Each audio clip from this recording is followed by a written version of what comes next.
The following presentation is from PBS Home Video.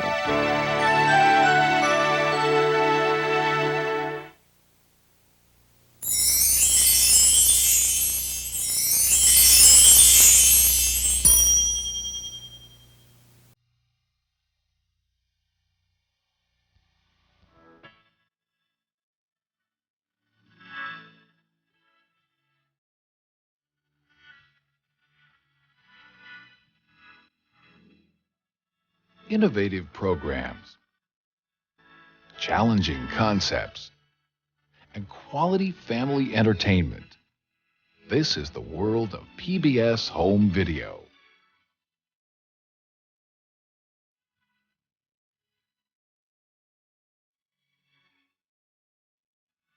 New critically acclaimed programs are now available at prices that make it affordable to add PBS Home Video to your permanent collection. Through it all, you'll discover quality programs that your family will enjoy for years to come. PBS Home Video, bringing the world alive with award-winning programs guaranteed to change the way you look at home entertainment. To order videotapes using your Visa or MasterCard, or to receive a free PBS Home Video catalog, 5856.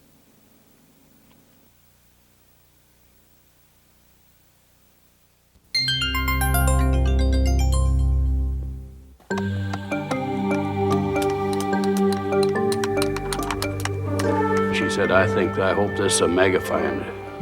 And it's turned out to be just that, a mega find. If we'd got live dinosaurs, we could time them like I've just timed this race. Warm-bloodedness is a wonderful adaptation. It carries a tremendous price. The price of eating all the time at fabulous rates.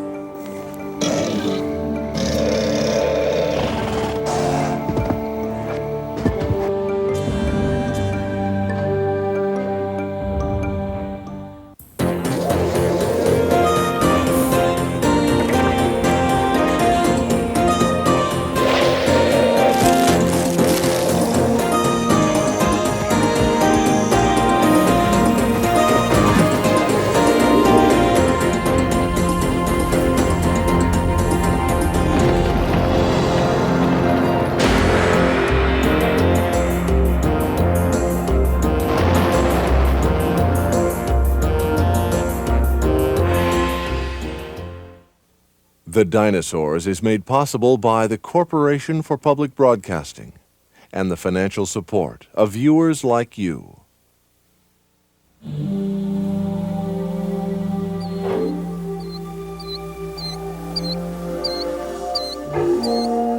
Dinosaurs have vanished from the face of the earth.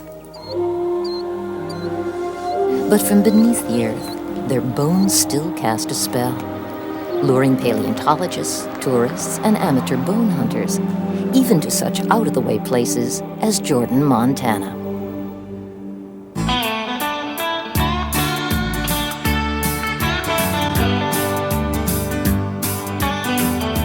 For the folks of Garfield County, prospecting for bones is a hobby that can get exciting at any moment. On Labor Day 1988, ranchers Tom and Kathy Wankel drove out into the Montana hills. Oh, I've always been a rock hound all my life. I've loved arrowheads and about anything old, and I've always walked around looking at the ground. Well, that morning we had the good fortune of having babysitters for our kids, so we were on our own, and we wanted to get out early when the morning light seemed to be more productive. I had hiked around the low part of one set of hills, and he'd went another way, but we met at the top of one small hill, and out of the corner of my eye, I'd spotted a ridge of bones. And I don't know, I was shaking, I remember that. After she dug it up a little bit, and scratched around, she got more and more excited, and she said, I hope this is a mega find. And it's turned out to be just that, a mega find, very important. Kathy Wangle had found an almost complete Tyrannosaurus rex, one of the rarest finds in the history of dinosaur studies. And now a crew of paleontologists from the Museum of the Rockies is painstakingly easing the skeleton out of its rocky cradle.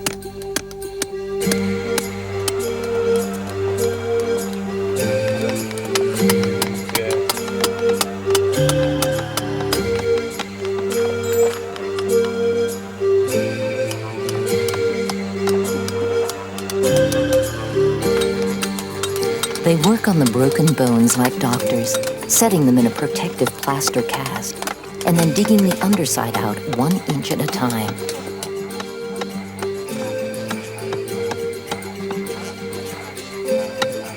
Crew Chief Pat Liegi. You're looking at the top part of the skull. This is the back here, and this is the front, where the snout would be. And this circle in here is where the left eye would have been, right here. The right eye would have been there.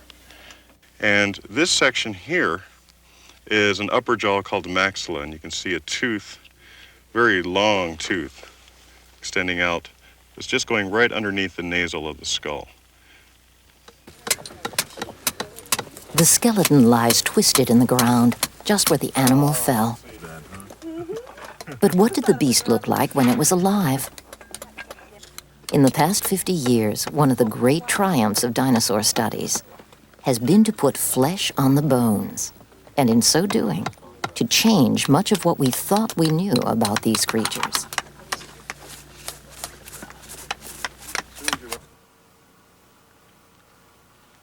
This is Yale University's Peabody Museum, where John Ostrom is curator.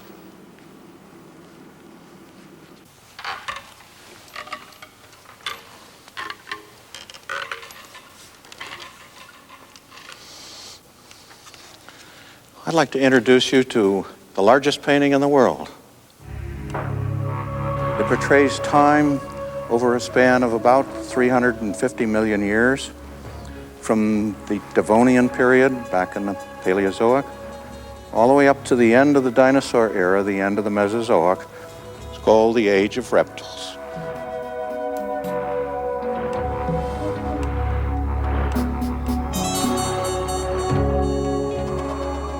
Here is the old picture of dinosaurs. Pea-brained giants lumbering through lush tropical foliage, gorging themselves on leaves and grass.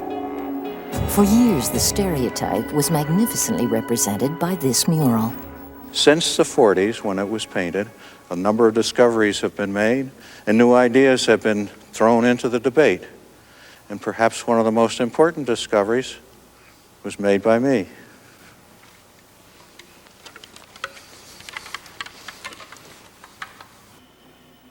It was 1964. John Ostrom recalls that he had been digging for months in Low County, Montana, and not finding very much. Time had run out. His crew had packed up their equipment and were heading for their cars.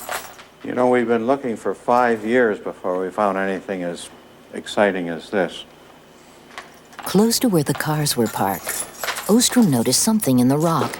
Since his tools were already stowed away, he began to scrape the dirt with his fingernails. This is what he saw first. Startling. I couldn't believe what I was looking at. Notice the extraordinarily large claws, sharp, curved, clearly the hands of a predaceous animal. Associated, found very close to this, was this object, obviously a claw, which I thought belonged to the hand because it looks very much like the claws on those fingers. But there was no place for it to fit. And I puzzled over that for some time. But we found the answer. Turns out that that claw didn't belong to the hand at all. In fact, it belonged to the foot. But then something more came to light in our quarry, and I'll show you just a part of it.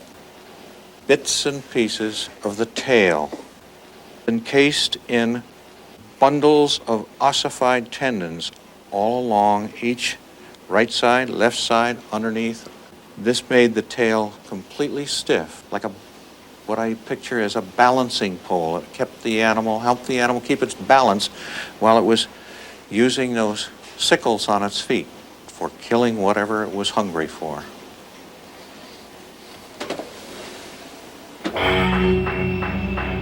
Ostrom named the animal Deinonychus, terrible claw, a killing machine that came into being more than 100 million years ago and used both hands and feet to snatch and rend its prey, keeping its balance by the remarkable adaptation in its tail.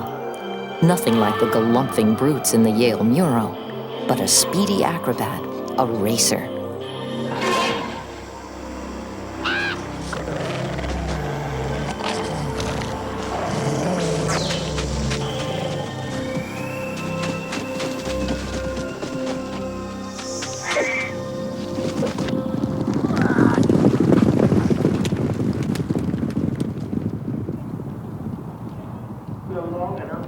Pontefract racetrack outside Leeds, England. This is where McNeil Alexander comes to figure out how fast a dinosaur actually could move.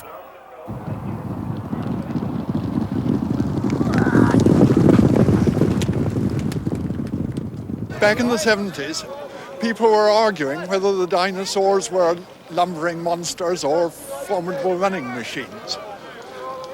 And it wasn't an easy question to answer because the dinosaurs are dead. If we'd got live dinosaurs, we could time them like I've just timed this race. The distance was a mile. The winner did it in 105 seconds. That's about 34 miles an hour. Now, we can't do it that way with dinosaurs, but maybe there's another way. Dinosaurs did leave behind one piece of solid evidence about their rate of speed, their footprints.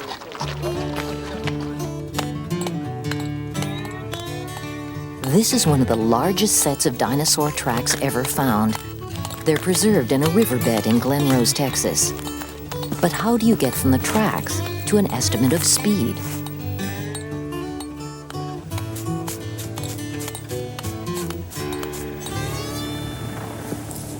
Here they come, Meg. That's fine. Good, that's great. Alexander timed the speeds of different animals and then measured the stride length, the distance between footprints, of each animal. That's 3 meters 30, 10 feet 10 inches. Next, he calculated the relationship between the stride length and the actual speed. But dinosaurs were huge. How could you compare them with horses any more than you could compare a horse with a dog? There she goes. Now, she's doing the fast canter. We've slowed her down a bit so that you can see better what's happening. And now we're going to get the dog moving too. We're going to slow the dog down so that the dog is taking the same number of strides each second as the horse. We've adjusted the time scale so that they're matching, but we haven't adjusted the scale of size yet. So what we're going to do now is we'll blow up the dog, make the dog the same size as the horse. And now they're moving in just the same sort of way. Imagine the dog with a bit less hair on and with a rider on the back. And really the dog is moving just like a horse. Alexander discovered that all animals move as scale models of one another. That is to say, cats and camels, dogs and horses look the same at the same speed. It even works for bipeds. Look at the hind legs of a horse. They have the same motion as a person running.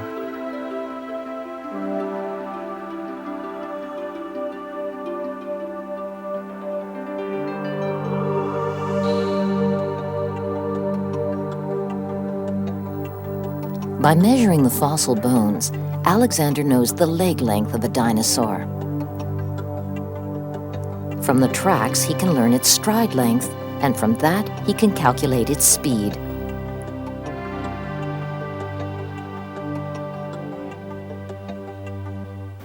I looked round at the dinosaur tracks. I started off with the really famous ones from Texas and worked out the speed of the big sauropod dinosaurs there. And oh dear, they were slower than I am. Real slow human walking speed. But what about the sauropod's top speed? Speed takes power. That means the faster an animal runs, the stronger its legs have to be in relation to its bulk. By calculating the strength of dinosaur leg bones, Alexander was able to make some comparisons. An elephant can trot along at about 16 miles an hour. That was probably top speed for a Apatosaurus. A rhinoceros hits 20 miles an hour. Triceratops just might have been able to keep up. How fast could Tyrannosaurus move? Alexander thinks its bones were relatively weak.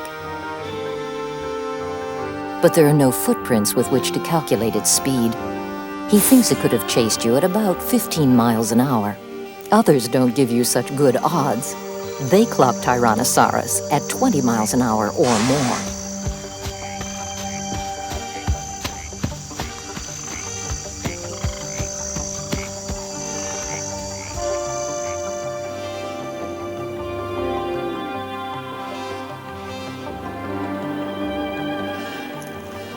Here in Arizona, in the Painted Desert, the Alexander formula is about to be applied.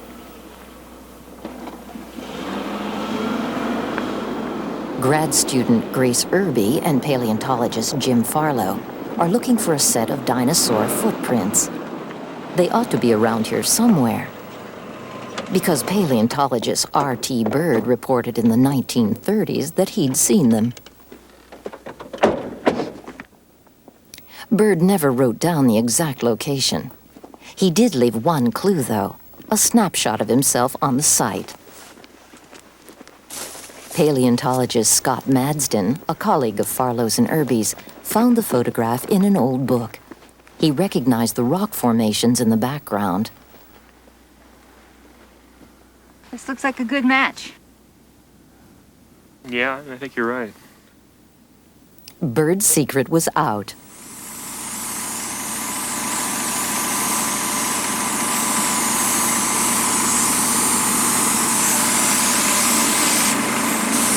Scott Madsen came out here. He ran into the same problem we've got right here now. He thinks he's got the site all lined up with the landmarks, but no tracks. Can't find any tracks anywhere. Thinks he's made a mistake, but what happened is that between times you have sand blowing in here, getting washed in. Sand completely covers up the site, so you've got to do a pretty thorough site cleanup, get all this stuff off before you can see any of the footprints.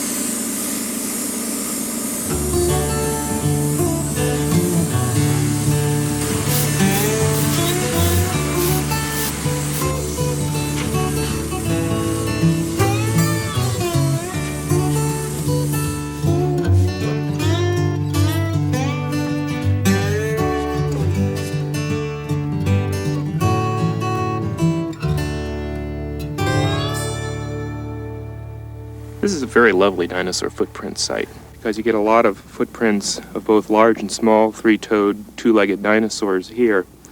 And I really like dinosaur footprints. I've worked on dinosaur skeletons. You can get a lot of information from them. But when you get right down to it, even the best dinosaur skeleton is a corpse. It's just some dead thing there.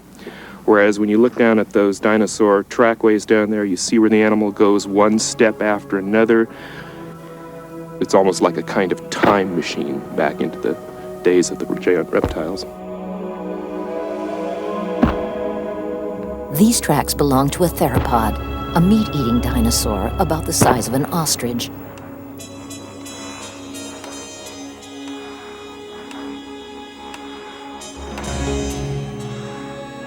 Okay, hang it down on the middle toe there. Farlow determines the animal's stride length. Okay, call that one 313. 313. Okay, Jim. Okay. No, it doesn't. So how's that compare with what we got before? Well, the first was 312, the second measurement 314, and then the last one was 313. Close That's enough for pretty good. government work, yeah.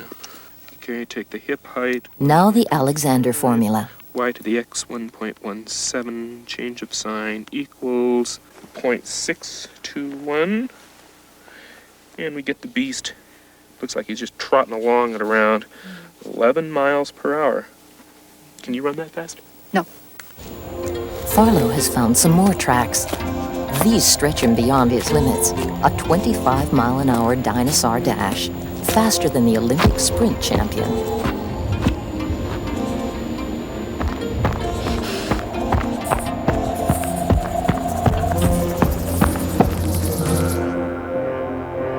This in turn raises a new question.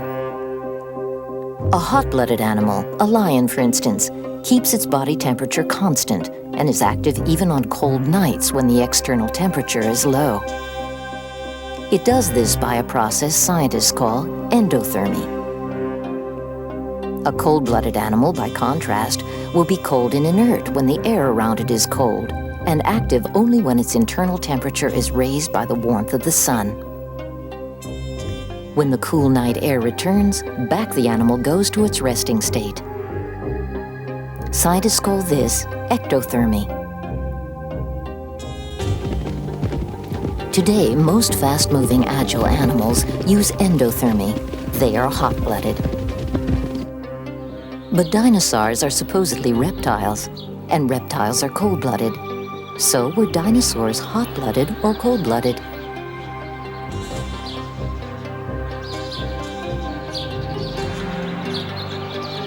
A zoo is as good a place as any to find out.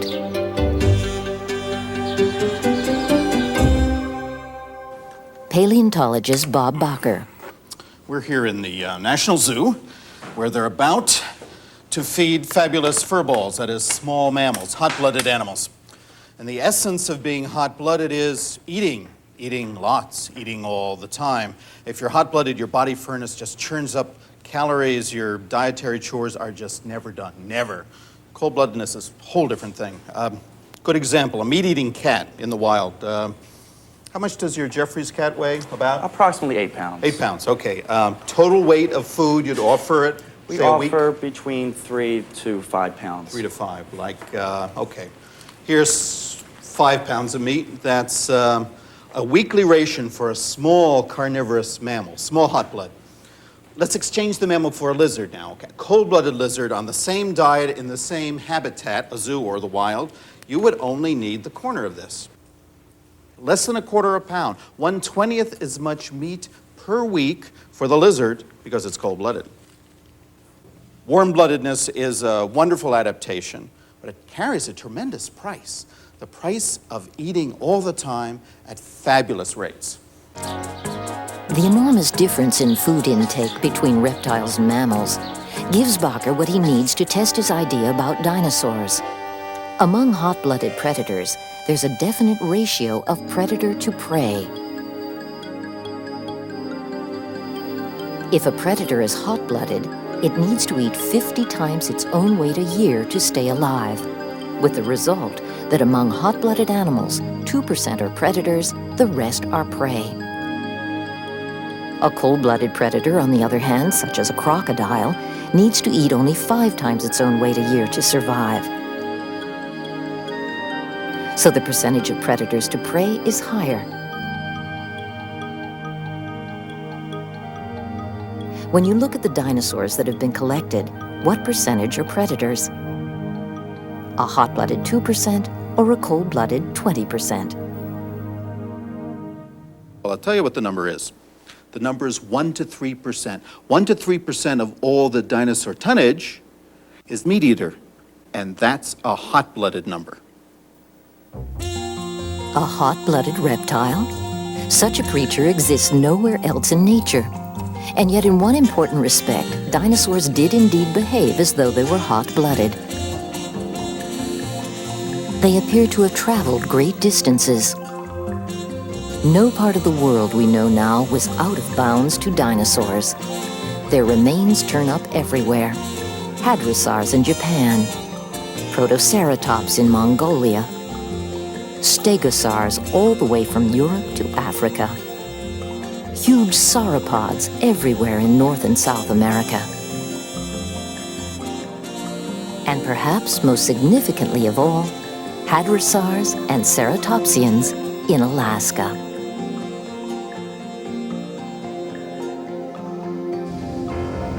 The North Slope of Alaska, 100 miles above the Arctic Circle. Most of the year it's a frozen wasteland, but for a month in summer, the temperature climbs as high as 40 degrees. A team of scientists has taken advantage of the relatively balmy weather to look for evidence that would help settle the debate over dinosaurs' body temperatures.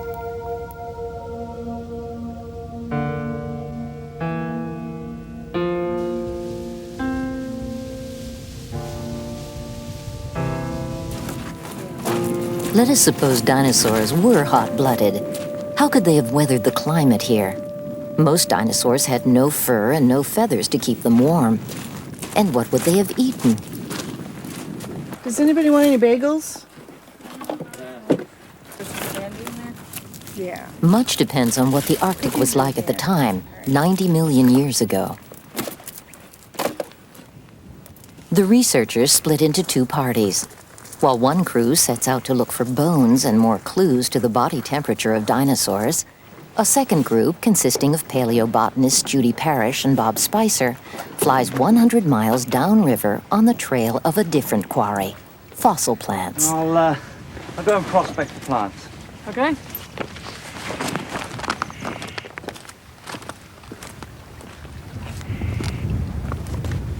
Judy Parrish. This is an impression of a log that's about 90 million years old. We can see the pattern of the wood. This may be an impression of the bark here.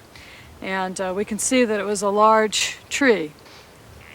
We know from other samples of trees from this age rock that these trees had very wide growth rings. And what that tells us is that during the growing season they grew very happily. Tree rings have got usually light and dark bands. The light band is laid down when the tree is growing during the summer, and the dark band is laid down in the fall if the growing season has a cool part to it. These trees don't have a dark band, or they have a very, very thin dark band, and that shows that they were growing very rapidly during the growing season and then stopped abruptly. And from the fossil leaves, Spicer and Parrish can deduce what the weather was like. Here in prehistoric Alaska, the temperature averaged about 50 degrees Fahrenheit. But could dinosaurs have survived in such a climate? One answer is visible right here, only 100 miles away, where the other party's been working. Over 1,000 dinosaur bones have been collected on this slope in the last 10 years. Paleontologist Andy Krumhart. This is the very bottom of the bone bed, and as you can see, there's just piles of bones just all jammed together. It started, I hit this little tip of a bone right here. This is a scapula. That's your shoulder blade bone right here of a young individual. And in taking that out, I ran into bone on either side. There's a long fibula bone right here, which is a leg bone. There's a rib here, an arm bone here. I think another arm bone here, which is pretty well destroyed. It's not in very good condition. It's going to continue underneath me and continue that way, and I'm going to have to take out some of the side here and some of this back here to probably finish it off. And no doubt it goes back into the bank as well. So in the summer at least, dinosaurs were plentiful here and would have had enough sun and food to survive. The climate might have been no more severe than fall in Maine. But what about the winter, when the sun would shine as little as 4 hours a day? What did the dinosaurs do? Did they hibernate?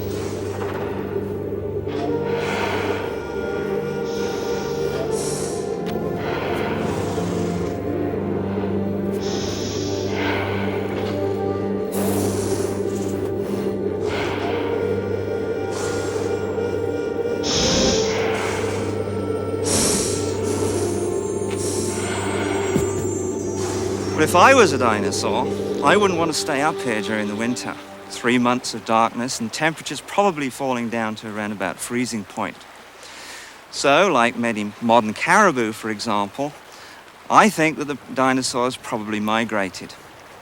Probably in large herds, maybe hundreds or thousands at a time, moving north in the spring, following the spring flush of growth, spending the summer on the Arctic slope where lots of food was to be had and the daylight was constant. And then as the year waned and the winter came on, moving south again, following the food resources.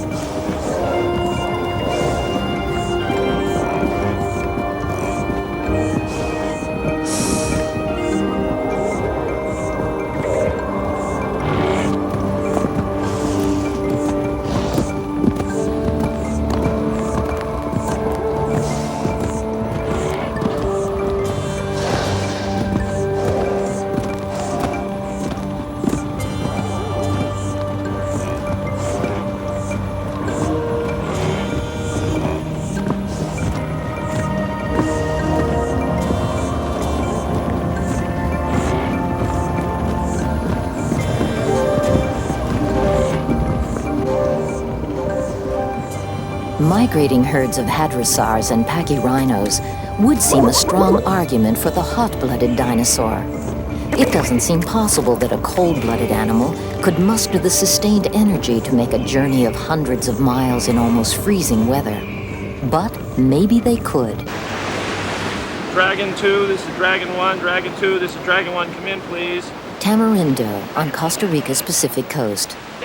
Yeah, this is the north team. I'm reaching the end of my run and I haven't seen any tracks yet. I think it's a little early. Jim Spatilla is an animal physiologist from Drexel University in Philadelphia. Along with his colleagues, he's looking for a leatherback turtle.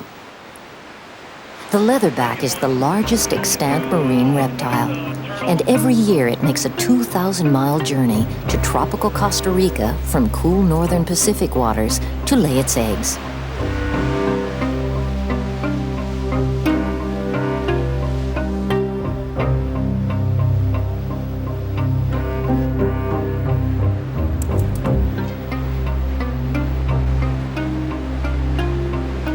Could a cold-blooded reptile make such a titanic, sustained effort?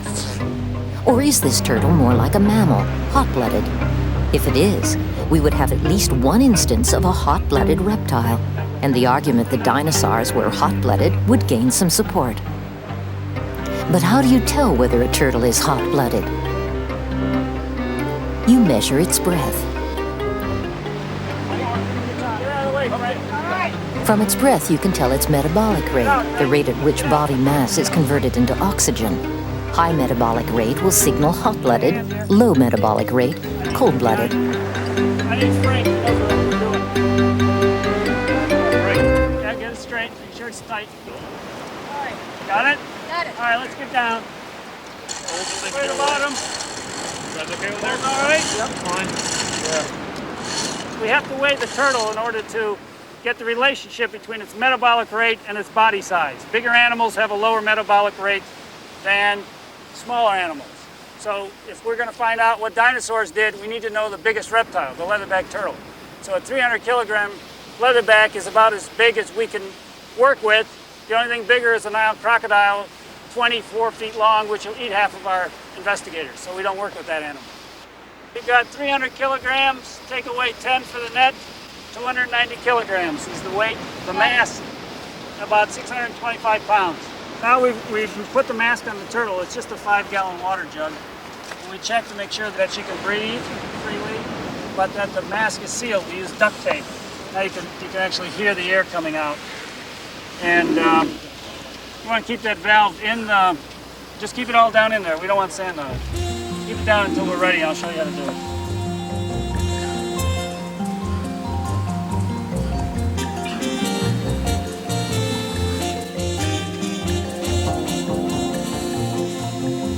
By the next morning, 2 full bags of turtle breath have been collected for researcher Frank Palladino, more than enough to use for his experiment.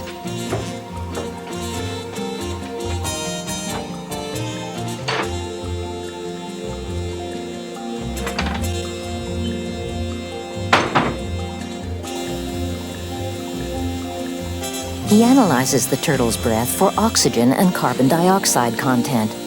From that, he will derive the metabolic rate. That, in turn, will tell him whether the turtle is hot or cold-blooded.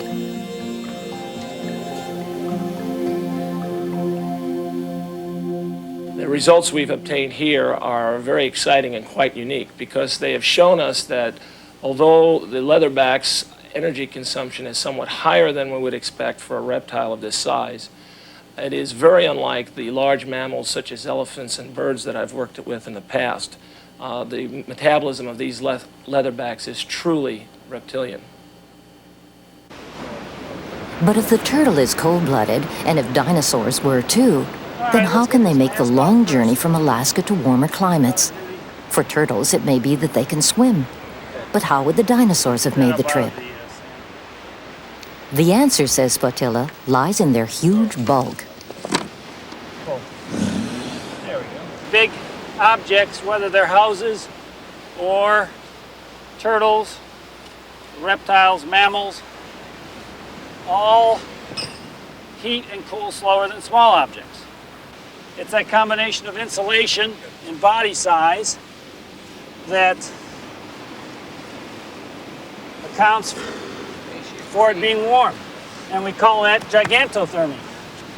And the leatherback is a great example of gigantothermy.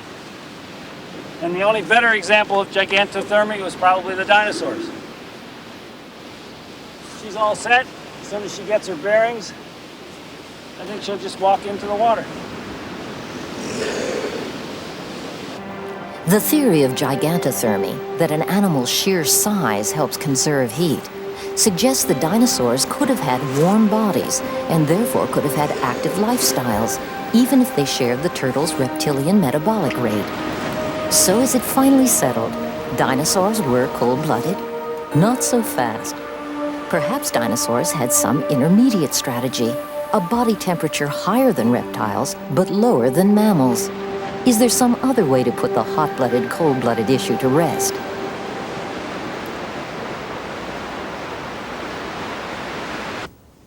Paleontologist Jack Horner. What we have here is a nest of baby duck-billed dinosaurs, maiasaurs, and an adult. And our problem is how you get from being a hatchling at 16 to 18 inches long up to an animal that's 25 or 30 feet long. We know that if we were to compare them to modern crocodiles or alligators, these kinds of animals grow about a foot a year. So if the dinosaurs grew like a fast reptile, they'd hatch out at 16 to 18 inches long. It would take them 20 years to get up to the size of an adult. Well, as it turns out, we have a way of determining how long it actually took, and that is by looking at the internal structure of the bone itself. A series of femur bones belonging to several maiasaurs from baby to adult gives Horner an almost direct look at a growing dinosaur. His pioneering work in bone histology, the microscopic analysis of the fossilized bone tissue, has brought surprising new facts to light. You can tell a great deal about dinosaur growth and metabolism by looking at the actual structure of the inside of the bone. And what we have right here is a thin section of the femur of a turtle. This is the exterior of the bone here. These little black areas are osteocytes, and what we're interested in are vascular canals, the actual spaces in which the vessels ran through the bone that carried the blood. In this particular case, we're dealing with a relatively slow-growing animal, and we have just a couple of vascular canals. If we look at the bone of a turtle, we get a picture of a cold-blooded animal's growth pattern. It's slow. Put the bone of a hot-blooded animal, a bird, under the microscope, and the picture is quite different. Vascular canals run throughout the bone, indicating high metabolism and fast pace of growth, both typical of hot-blooded animals.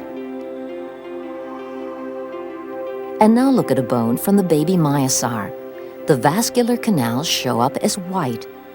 Which does it resemble, turtle or bird? As you can see, a dinosaur has dense vascularization, just like we see in birds. In fact, there's actually more vascularization than we see in some of the large birds like ostriches and emus and things like that. Now, if we remember this, and now we'll go on to an adult dinosaur. As you can see, there's in the adult bone, there's lots of these vascular canals where the little white spots are. And what's interesting here is this dark line that you see running right down here. And that is an arrest line. When the animal was younger, it was growing relatively fast, and it was growing and growing and growing, and at this particular point, growth slowed down. And like us and like a lot of other animals, metabolism slows down. I mean, we do it when we're about 40 years old, and dinosaurs did it as well, but they appear to have done it when they were about 4 years old. For Horner, the many vascular canals and the thin arrest line settled the dispute. So the bone histology basically tells us that dinosaurs had relatively pretty high metabolism, that they grew really fast, and that they were much more like birds than they were like reptiles, and were probably very active animals like birds, and not sluggish like reptiles. The final word has not been spoken in this dispute. Some scientists say Horner's myosaurs may be a special case. But many authorities now agree with him and say, yes, dinosaurs were indeed warm-blooded.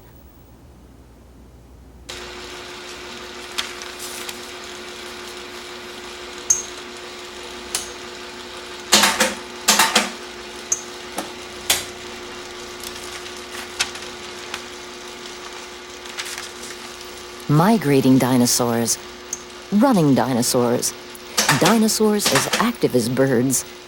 All this new information means that our series animator, Dave Alexovich, has to keep revising his ideas in order just to keep up.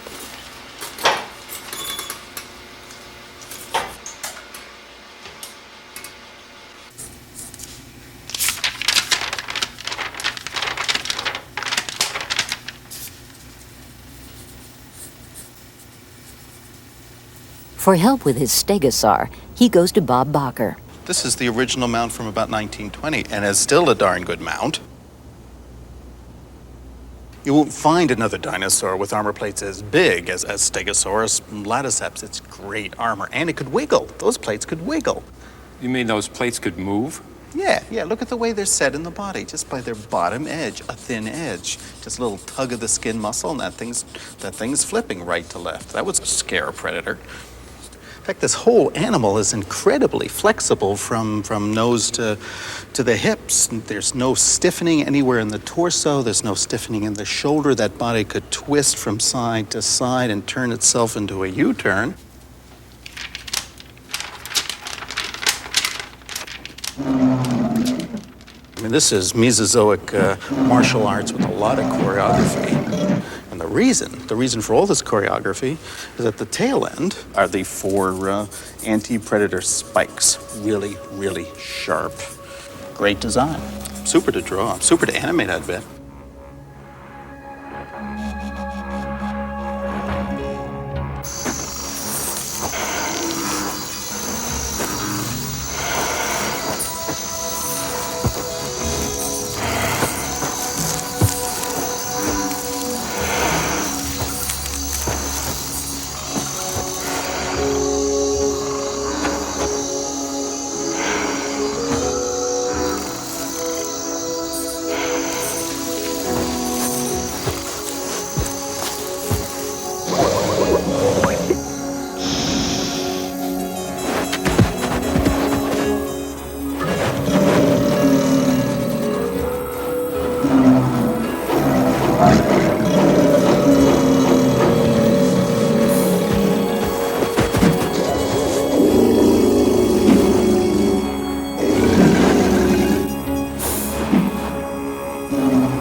delicious. The dinosaurs that followed Stegosaurus, such as Triceratops, had totally different approaches to offense and defense. Like Triceratops, aggressive, charging, counterattack way of dealing with a big predator.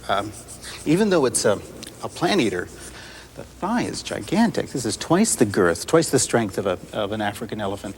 And the shin, though short, has a massive calf muscle for pushing the animal forward in a charge and a counterattack.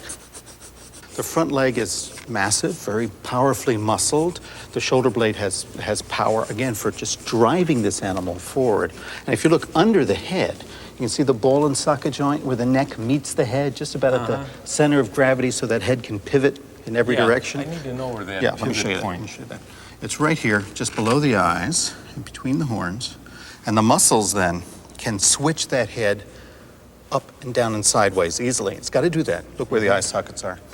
The eyes face sideways, like a rhino's, so it's scanning the horizon while it's chewing. It sees a predator, it thrusts forwards, and the neck muscles move that head up and away, up and away, up and away, like a combination giant rhinoceros and Brahma bull.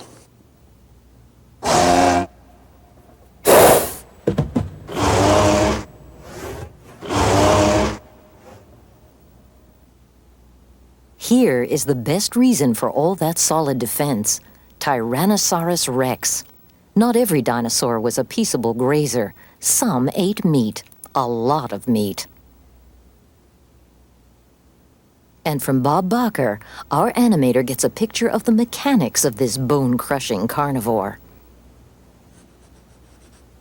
Right here in the power plant, we should see a gigantic set of lungs and a gigantic heart. And what in fact we have is this enormous spread of ribs encompassing the heart cavity and the lung cavity. This isn't the power plant of a lizard of 7,000 pounds. This is the power plant of an eagle-like predator that could run and fight and kill hour after hour without fatigue. These teeth are unusual. They're strange. They're not sharp. They're like great steel railroad spikes for jamming into tendon and bone and splintering backbones and killing with one tremendous crunch. So I envision a hunt of T-Rex. Let's say this young female with chicks to feed. She's out searching with those forwardly facing eyes, searching the landscape for a Triceratops she can cut out from the herd.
These new ideas have been taken to heart by the world's museums. Here in Toronto, Canada, they're building a dinosaur exhibit for the American Museum of Natural History in New York. Peter May builds dinosaurs for a living. Okay. Yep. We'll take that out. Just the front pin. That'll do it. In the past, mounting a fossil skeleton of solid rock 50 feet straight up in the air would have been a tricky balancing act. Let's get the humerus and see how that looks. Check the articulation on that. But now, using lightweight plastic casts, copies of the original bones, the Titan becomes almost a featherweight. Yeah, we do. I got a couple on the... If we put the original animal up here, it'd weigh probably well over a ton. And the animal that we've got is going to weigh probably 300-400 pounds. It's going to be a very dynamic pose.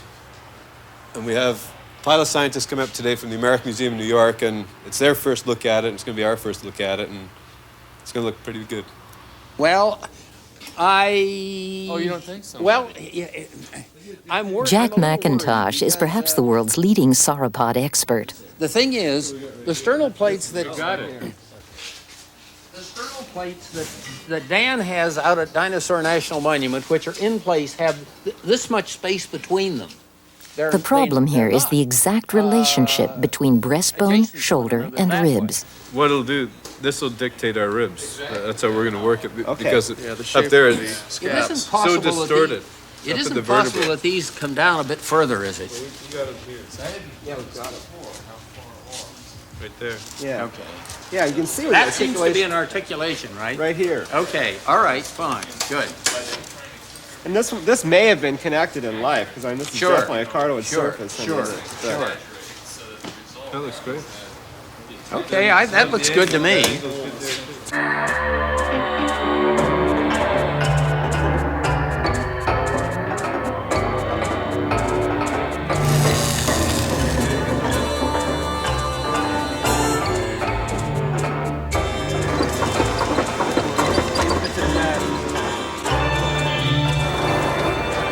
In December 1991, the new construction opened in New York City at the American Museum of Natural History. Paleontologist Mark Norell. Well, when we decided to put them out together, we wanted to have something that represented some of the new thoughts about dinosaurs, as opposed to the way mounts have traditionally been made. What visitors see is a slice in time from about 150 million years ago. A mother barosaur rears up on the huge pillars of her hind legs to defend the baby crouched behind her tail. The threat comes from an allosaur, a meat-eating dinosaur with razor-sharp fangs. The barosaur has only its huge bulk and the small front legs for weapons. Savage claws and speed favor the allosaur. I think that it represents something very dynamic, and it really gets the idea across that dinosaurs were living animals that had very active lifestyles, very much like modern living animals do. The mount itself has been the subject of considerable debate. Is this true science? How much did barosaurs care about their young? And even if they wanted to protect them, could they have done it like this?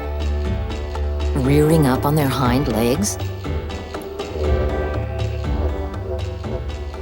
So of course, the fossils don't tell us that they could actually do this, but they don't tell us they couldn't do it either.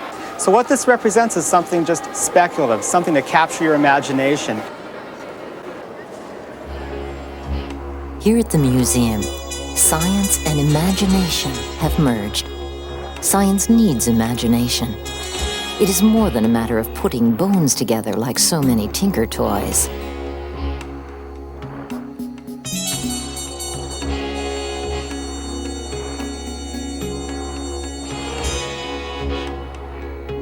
This exhibit could have been assembled only by a coalition of science, informed guesswork, and creativity. That creativity has been pushed to its limits in recent years, as scientists have used every weapon in their armory to pierce the most intimate secrets of the dinosaur's life.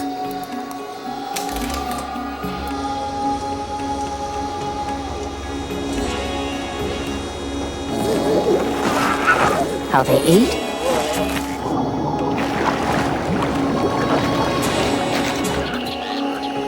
how they digested, how they reared their young, and how they died.